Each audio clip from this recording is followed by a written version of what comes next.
Good evening, residents of Everett, Washington. I'd like to call to order the City Council meeting of September 25th, 2024. For information on council meetings and how to participate, please visit everettwa.gov/city council. Clerk, will you please take the roll?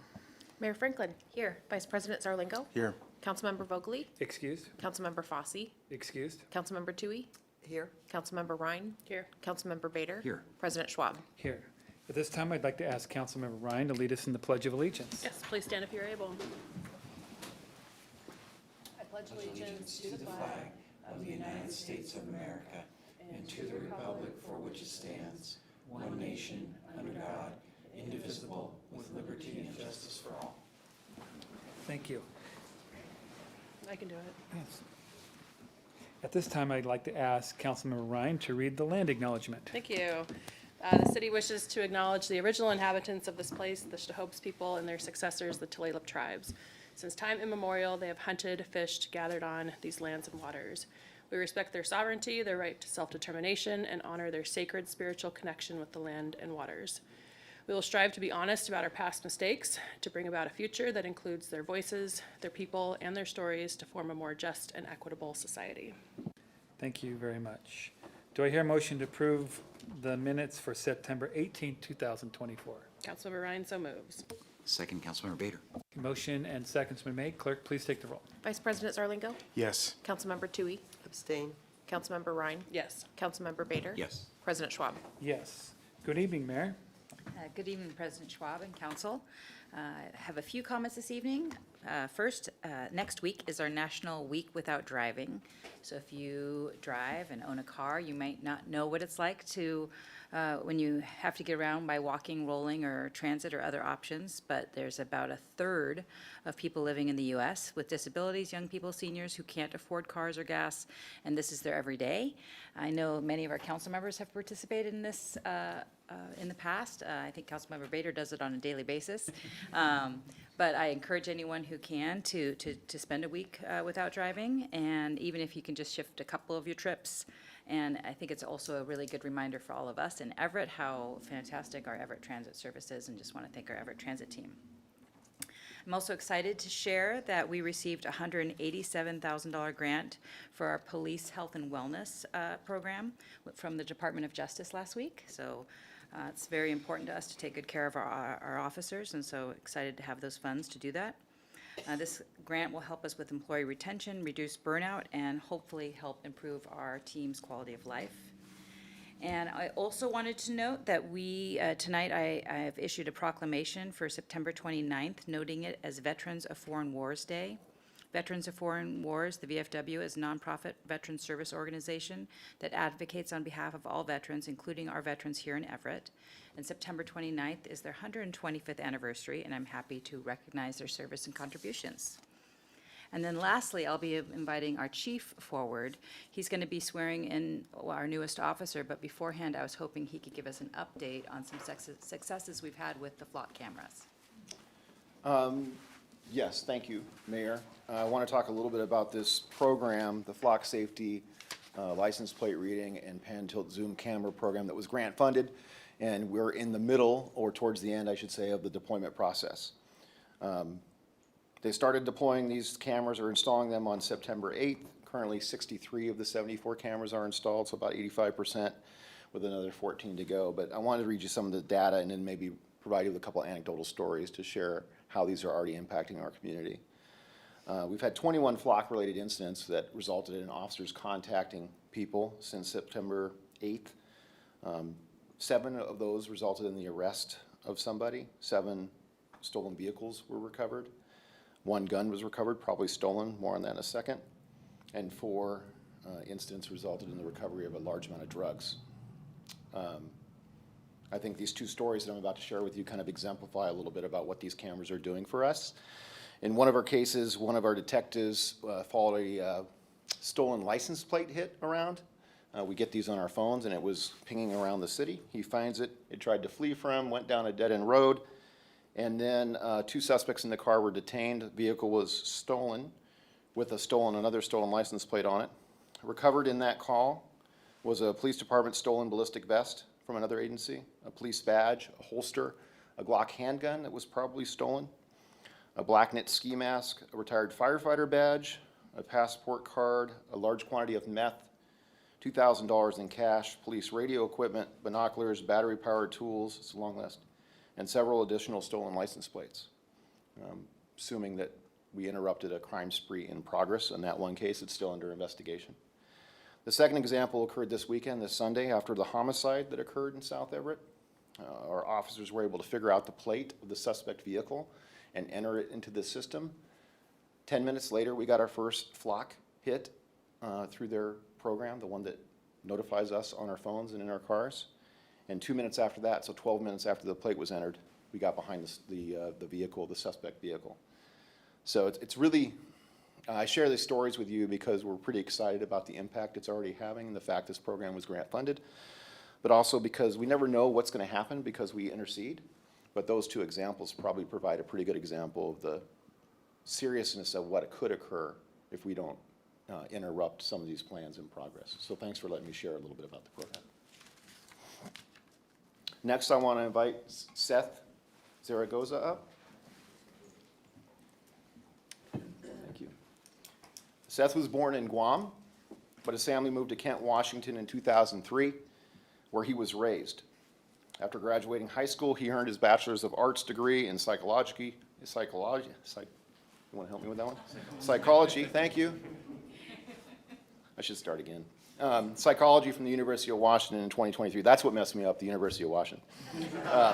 Seth was drawn to law enforcement as a career that could provide vast opportunities to be involved, engaged, and interact with the public and help others and build connections. The idea of helping people and bettering the community are what motivated him to become a part of the Everett Police Department. In addition, Seth chose Everett PD because of the people he met during the hiring process and the opportunity for career growth. He noted that everyone has been supportive and welcoming, and he's excited to pursue different special units and assignments as his career progresses. Seth graduated from the Basic Law Enforcement Academy yesterday and looks forward to getting out onto patrol. He is eager to start working alongside experienced officers to learn from them as they engage our community members. In his spare time, Seth enjoys hiking, exercising, training jiu-jitsu, and spending time with his family, his friends, and his girlfriend, Sydney. He also serves in the Washington Army National Guard as an engineer officer. I present Seth Zaragoza for swearing in. Do I hear a motion to accept Seth Zaragoza as the newest member of the Everett Police Department? So moved. Second. Motion second. Clerk, please take the roll. Vice President Zarlingo. Yes. Councilmember Toohey. Yes. Councilmember Rhine. Yes. Councilmember Bader. Yes. President Schwab. Yes.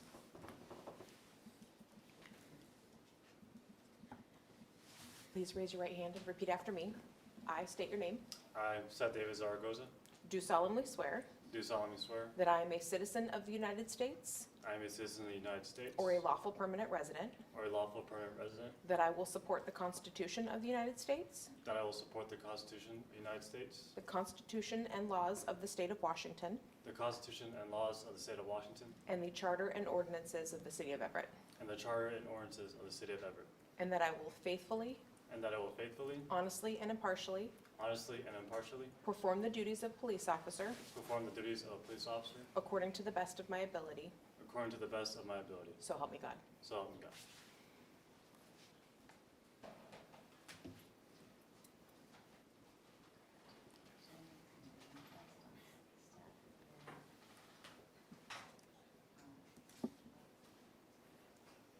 Okay, I'm gonna leave it. Not close.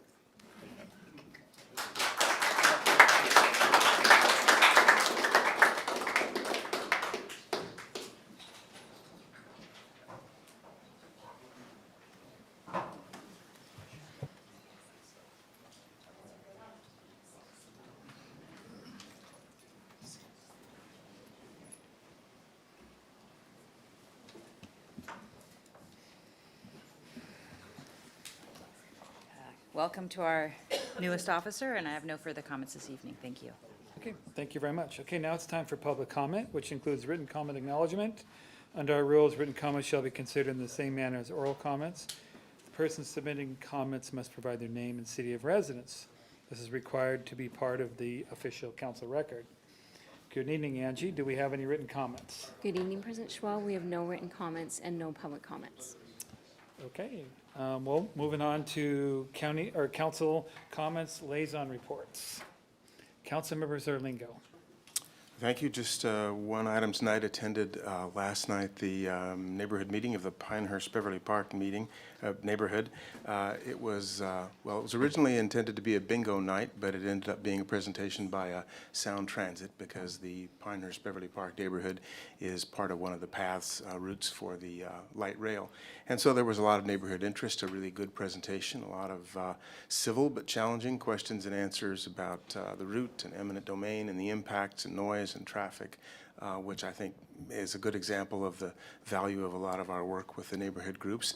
And relevant to a comment and suggestion that Councilmember Ryan had made earlier on in terms of efficiency, it's also an example of the challenge of districts versus the neighborhoods, because this Pinehurst Beverly Park neighborhood encompasses that portion of Broadway, so it was a natural one to do that feedback session and information session with respect to the light rail, but it bridges two council districts, mine and Councilmember Ryan's. And so I think it just shows we have work to do in making that work better. I hope we can. I think we can, but I'm not sure exactly what that path will be. But thanks again to the leaders of the Pinehurst Beverly Park neighborhood and the work they did to pull that together and connect us better with our community members.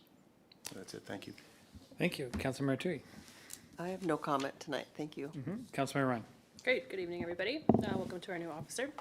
Earlier this week, I attended the National League of Cities Human Development Committee meeting. I self-select myself to serve on it, and it's a good time to be serving because they're working on developing their federal advocacy agenda.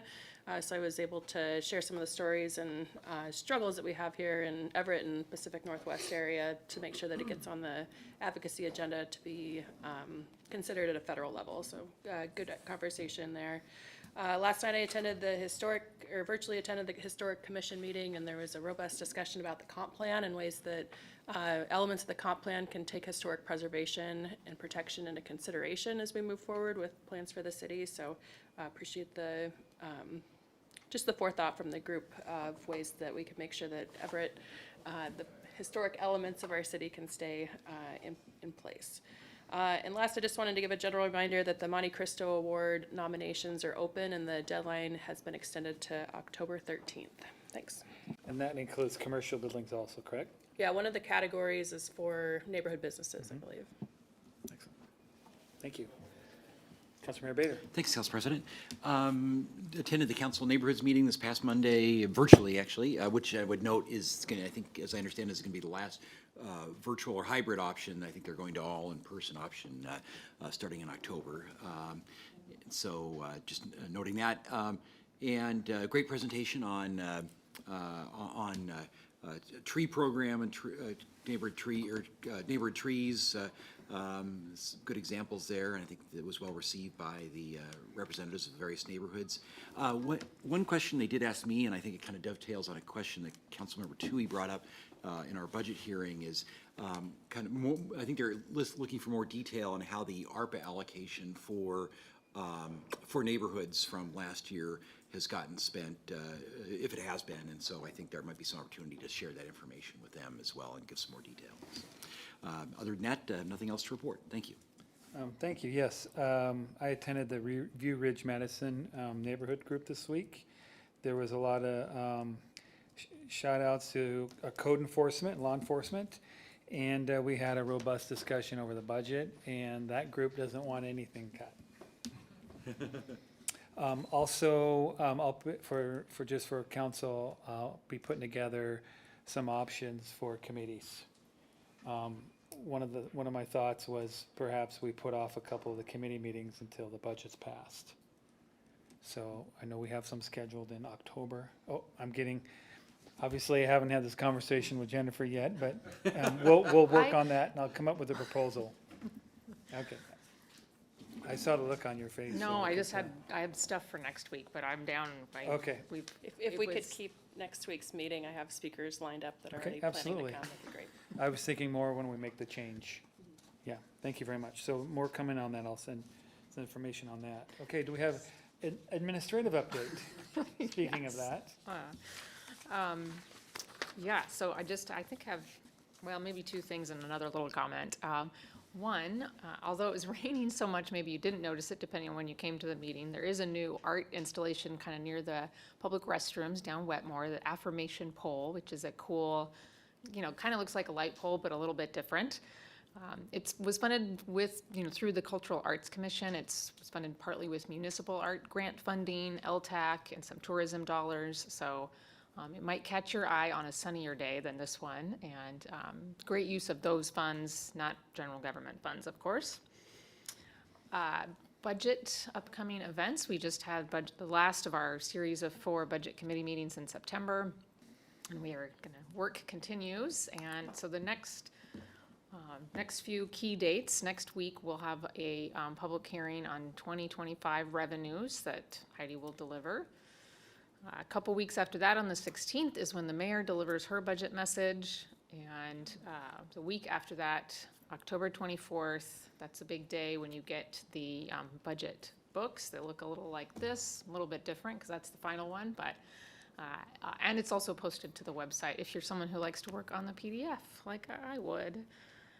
That launches us into the council's budget process up to that anticipated action and adoption on December 4th. There's kind of a mix of public hearings from October 30th through November 20th on both the budget and then the property tax levies. So we have to have a series of separate hearings for the property tax levy. Not that it's like a new levy, it's just the adopting your regular levy every year that happens. And then last piece on the ARPA allocations for the Council of Neighborhoods. I'm pretty sure that the accurate update is that the executive committee met right around National Night Out, I think like a little bit before, and then neighborhoods get busy with that big event in August. And I think what Nicole shared at committee is accurate, that now that there's one, I think, change potentially in officers, that will allow them to have that bigger conversation with the full Council of Neighborhoods. So I don't think any money has been spent. They did come up with some ideas, the 3 of them, and they talked a little bit at Council of Neighborhoods, but they're in work. And they know that they have the ability to spend that money into next year, as Heidi described. So if there's more of an update, we'll get it to you, but I think that's the status of it. Thank you for that. Thanks. Okay. All right. Deputy City Attorney Ramsey. No comment, no executive session tonight. Thank you. Okay, thank you very much. Okay, on to our consent items. We have 3 tonight. Clerk, do we have a motion? Move to pass the consent Move items. forward here, huh? All right, we have a motion and a second. Clerk, please take the roll. I'll second. Oh, you second? I saw you with your hand. Yeah, sorry. All right, I guess I'm jumping to the hand pretty quick tonight. Vice President Zarlingo. Yes. Councilmember Tui. Yes. Councilmember Ryan. Yes. Councilmember Bader. Yes. President Schwab. Yes, okay, item number 4, we have one action item, Council Bill 2409-23, third and final reading, adopt an ordinance approving the appropriations of the 2024 revised City of Everett budget and amending the ordinance number 4022-24. I will move that action item. Seconded. Okay, we have a motion and a second. Are there questions? Okay. Oh, we have a question? Councilmember Bader. Thanks. And since Councilmember Vogely isn't here, I'm trying to paraphrase what she was asking, I think to some extent around and I think, Laura, you might have gotten some answers back to us, but around the appropriateness of the hirings in the finance department. And I think the general answer was, obviously, the mayor runs the city and hires as appropriate. So wasn't sure if you might want to, for the record, since I think Councilmember Vogely had raised that question, if you might want to. Sure. For the record, I don't think I said the mayor runs the city. Oh, okay. But I may be in different words, but I'm happy to go over. Massive paraphrasing, trying to get the executive versus legislative. That's okay. I think what I'll do is summarize what I sent today, and then if there's other questions. As council is aware, the annual budget is approved in late fall of the previous year, and as a routine matter, workforce adjustments are needed throughout the year. The adjustments are presented to council in one of 3 annual budget amendments. Our finance team consists of 4 divisions: finance and budget, accounting, procurement, and the city clerk's office. The work includes leadership, oversight of the city's financial structure, policies, investments, and long-term financial planning. The department carries broad responsibilities to maintain the public's trust through sound financial management and reporting, and ensures compliance with federal, state, and local laws and regulations. The funds safeguarded and managed include capital and debt, general government, special revenue, debt service, enterprise, internal services, and trust funds. The need to reorganize the finance department was driven by the retirement of our previous director, Susie Haugen, who retired in late spring. It is typical for administration and human resources to evaluate the roles, responsibilities, and workload of the positions, especially director positions, when there is turnover in a leadership role. That review of the responsibilities and requirements made clear that there was a need to split those responsibilities into 2 positions. Much of the finance team work is driven by external requirements. I have a list of the bulleted requirements. I think I'll skip those for this. But the last thing I'll say is, as a reminder, new or revised class specifications are drafted, reviewed, and approved by our human resources team and vetted by an appointed compensation committee. The assistant finance director position was factored by our HR team at a range 17, which is consistent with our leadership positions that carry similar responsibilities. As is the case with all of our directors and assistant directors throughout the city, these are working positions. The assistant finance director will provide citywide procurement support, assist with budget development and monitoring, support the finance director's work addressing requests for information, assisting providing staff and residents the information they need to better understand the city budget and our structural deficit problems that we continue to face, and work with the departments to continue to identify ways to save money and maximize non-tax revenues. We do expect revenue generated from our tax compliance team to assist in supporting the expense of this position. The council will see the assistant finance director position in the salary ordinance that's presented annually in December to city council. Okay, any question? Councilmember Bader. Just want to say thank you, that's all. Okay, Councilmember Ryan? Yes, thanks for bringing it up, Councilmember Bader. Could you, this is the first time I've heard of a tax compliance team. Can you expand on what their roles are and types of things that they do? You bet, and actually, I'll have Heidi come up in case I don't explain as well as she does. But we have a small tax compliance team whose role it is within the city to ensure that our businesses and others are paying the taxes that are part of our code. What we've seen is that oftentimes they fall through the cracks. And so as our tax compliance team does that work, reaches out to those businesses, and in a very kind and respectful way works with them to align, the benefit of that work is it then generates revenue ongoing in the city. So do you want to add anything? Yes, and that first starts with receiving a list of businesses that have registered with the Department of Revenue. Then we compare that list to see if those same businesses that have registered within city limits have registered with the city of Everett. So that's a list of 1,200, and we've only been able to audit about 250 each year. So increasing staffing in the clerk's office, which is also part of this amendment, is supposed to aid in increasing those revenues. And it's not a one-time revenue.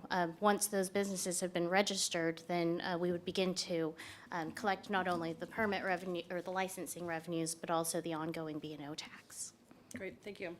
And then I guess my last lingering question is if the assistant finance director is a new occupation code. Yes, it will be issued a new occupation code in the salary ordinance. So it has a different occupation code right now? The work to determine an occupation code and the range, et cetera, was done through HR and our appointed compensation committee. So it's been established. And again, council sees those in the salary ordinance that comes forward annually. Yeah, I think we're creating a new occupation code is not unusual for us. We do that for both appointed and our represented positions as as we evolve as a city and determine there's a need for a better definition of a class specification. I think the key thing is, we have a lot of specifications in our salary ordinance, but what we want to be is transparent with the community and with council. So by defining this job clearly and adding it into the salary ordinance, I think we're being transparent, rather than finding a class spec that is similar and using that for the purpose. It also helps with, the definition around roles and responsibilities within our employees. Right, so right now it's under a certain occupation code, and then when the salary ordinance comes later this year, it'll shift to a new It will be occupation the code? same occupation code that's already been allocated to the position, which was done through our point of compensation committee and our HR department. Got it, great, thanks. Great. Any other questions? Okay, thank you very much. Clerk, please take the roll. Vice President Zarlengo? Yes. Councilmember Tui? Yes. Councilmember Rhine? No. Councilmember Bader? Yes. President Schwab? Yes. Okay, with no further action before us, meeting's adjourned.